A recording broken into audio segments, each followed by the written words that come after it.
doing okay. This is going to be somewhat of a news short, meaning I'm not going to keep it long. It's somewhat of just an update of what is taking place around the world, particularly when things are, let's just say, living on a teetering on an edge of sorts.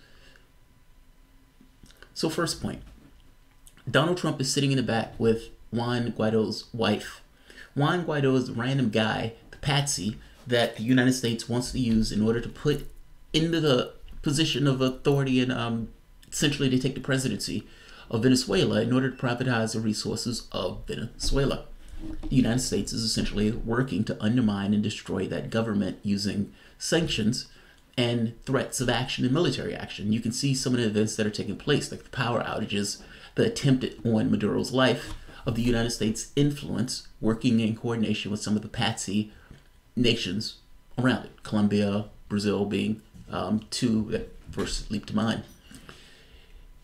So, to further the story, whatever you want to think of Maduro, and the U.S. media has been very consistent in its appraisal of Maduro. Whatever you want to think of Maduro, Maduro was elected. And before him, Chavez was elected. Venezuela is a sovereign nation. It is not for the United States to dictate who's going to be in charge of that nation. That is for the people of Venezuela. And I put it to you this way. If the United States is using sanctions to undermine a country, it's using siege warfare to asphyxiate the things that a country needs to survive. And they're doing this in order to create chaos and havoc within the country, both of which assist in getting their person in power. Pursuant to this point, second point, Russia, China, has backed Maduro. Now, I was about to do this story when, in my email, one of my subscribers sent me a story adding somewhat of an addendum to the story from the story that I was going to originally do. So I'll do my part first and I'll add the third part to it. Second point, Russia backs Maduro. And in backing Maduro, they went beyond just saying words. They also added troops, meaning just a few days ago, 2 planes coming from Russia landed with 100 troops and equipment and provisions for those troops. Now, of course, the United States' response to this, you can guess. But understand I just show you Trump's response. Trump's response, entirely predictable. Let's hear it. Russia has to get out. What's your next question? We'll see. We'll see. We'll see. All options are open. Donald Trump has just said that Russia has to get out of Venezuela and that all options are on the table in order to try to affect that outcome. Understand what's being said here and what that means. Donald Trump is sitting here with a confused looking woman of Juan Guaido's wife, because if I'm not mistaken, she doesn't speak a lick of English. The United States that has overthrown one country after the next, that has put in one dictator after the next and supported those dictators.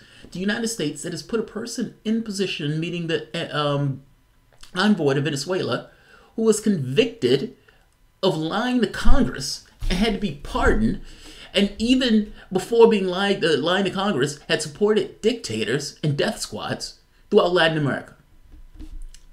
The same president that has done bomb strikes in another country and that is literally in another country, a sovereign country that doesn't want the United States to be in. This is the same country that has invaded Iraq and completely destroyed Libya and has been bombing 7 other countries in the Middle East, going back for the last 8 years.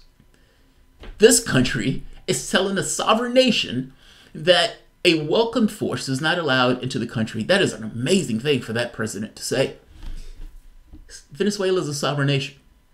As any sovereign nation can work with any other sovereign nation, it is well within Venezuela's right and protected by international law for Venezuela to work in coordination with Russia, who Venezuela is welcoming into the country. Because again, Venezuela is a sovereign nation, just like Russia is a sovereign nation.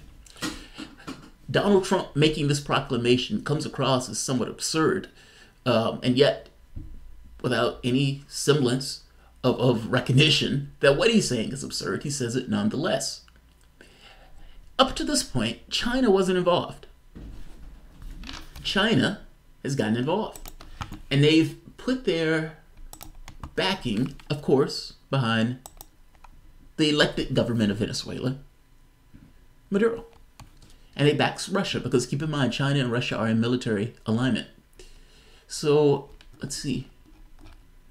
China takes on the United States over Venezuela after Russia sends troops. It is not your backyard. And I think that's the most prescient, straightforward, absurdly honest thing that any country can say. It is not your backyard. It's right here.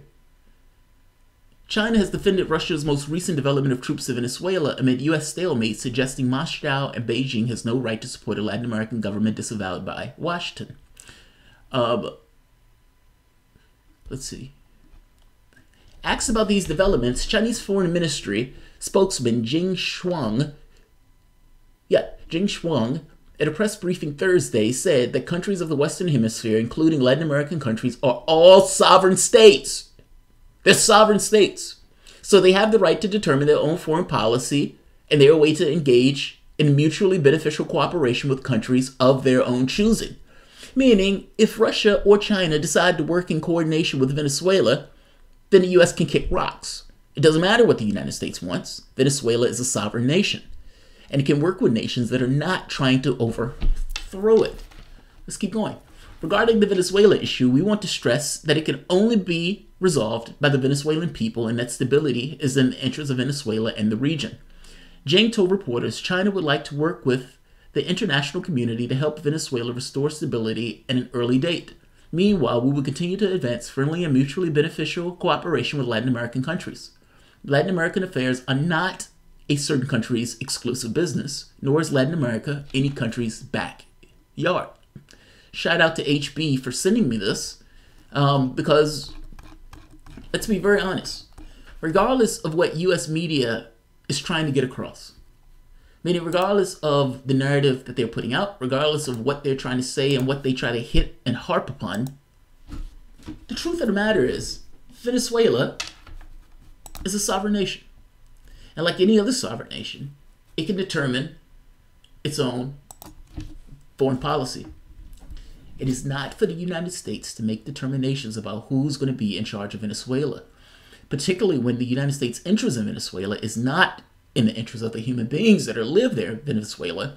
It is purely with this geopolitical and corporate interests and getting their hands on the resources of Venezuela, meaning the oil and the mineral rights. They found a patsy who's willing to give them this in the likes of Juan Guaido, the guy who wasn't elected to president of Venezuela, that the United States has just given this mantle of interim president, something that the United States doesn't have power to do.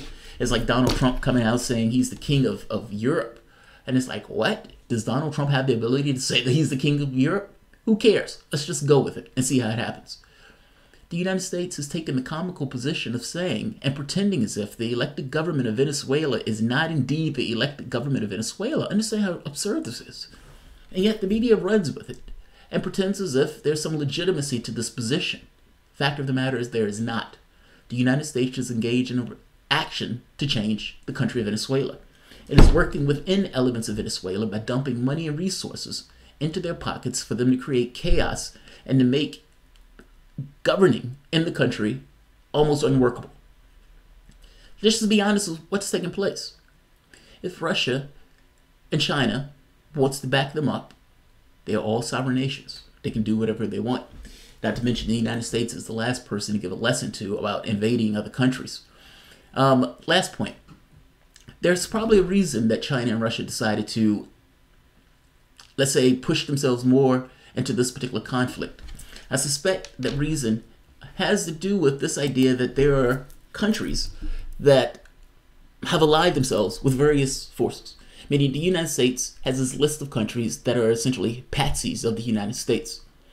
China and Russia are probably in a position where they don't necessarily want to lose support among the various nations around the world. And each nation that is taken down by the United States is a nation that has a puppet government that would do the bidding of the United States. It is not in the interest of China and Russia to have another puppet regime in this world, let alone one that has as many resources as Venezuela. Their reasoning for instigating themselves in this conflict has to do with the geopolitical reasons that are essentially in their best interests. The question becomes, what is the United States willing to do in order to evict Russia? Is this going to be another Cuban Missile Crisis? And if this is going to be another Cuban Missile Crisis, you don't have the political acumen of John F. Kennedy at the helm. You have the ridiculousness of neocons, Trump, a reality show host, a convicted criminal in Abrams, John Bolton, who is fighting the International Criminal Court because he himself probably could be charged with war crimes for his architecture of the Iraq War, and Pompeo, essentially another head of the CIA, and the person who came behind Pompeo was essentially a torturer that destroyed evidence of the fact that she was torturing human beings, many of which were innocent. I'm trying to get across to you that the people who are running and who are at the helm of this, of what could potentially turn out to be another missile crisis, are lunatics. Be concerned. We are 2 minutes to midnight for the nuclear clock. And while all of these people screamed at the height of their lungs that Donald Trump was working at the behest of Russia, Donald Trump is taking one action after the next that has been entirely antagonistic to the Russian government and went beyond that of what Obama was doing. If what Trump was doing gets across that he's a Russian plant, then so was Obama. I'm just saying. You know, giving weapons to the Ukraine, getting rid of these treaties. Space Force. Space Force is going to blow away any notion of not weaponizing space. That's out the window if Donald Trump is going to go through with this thing of Space Force. I'm trying to make this point that in one case after the next, these things are against Russian interests, and yet people have screamed that Donald Trump was working with Russia. So the fact that these things were entirely against Russian interests were ignored. And right now, Donald Trump is in a sort of Cuban Missile Crisis, where two of the countries, meaning the two countries with 90% of the nuclear missile stores, are at odds with one another in a potential military capacity. While they scream Russia, we got closer and closer to the brink of war. This is where we are. I'll end this here. This one wasn't meant to be long. I just wanted to give an appraisal of what is taking place with regards to Trump and Russia. Thanks all. If you enjoy the content, please feel free to share, like, subscribe. You can always support this content through PayPal or Patreon. And by the way, Patreon Appreciation episode is still going to be at 1 p.m. this Sunday. We're trying to come up with something for the 20,000 subscriber count. You know, every 10,000 we like to do something, every round number. I'll leave it here. Thanks all.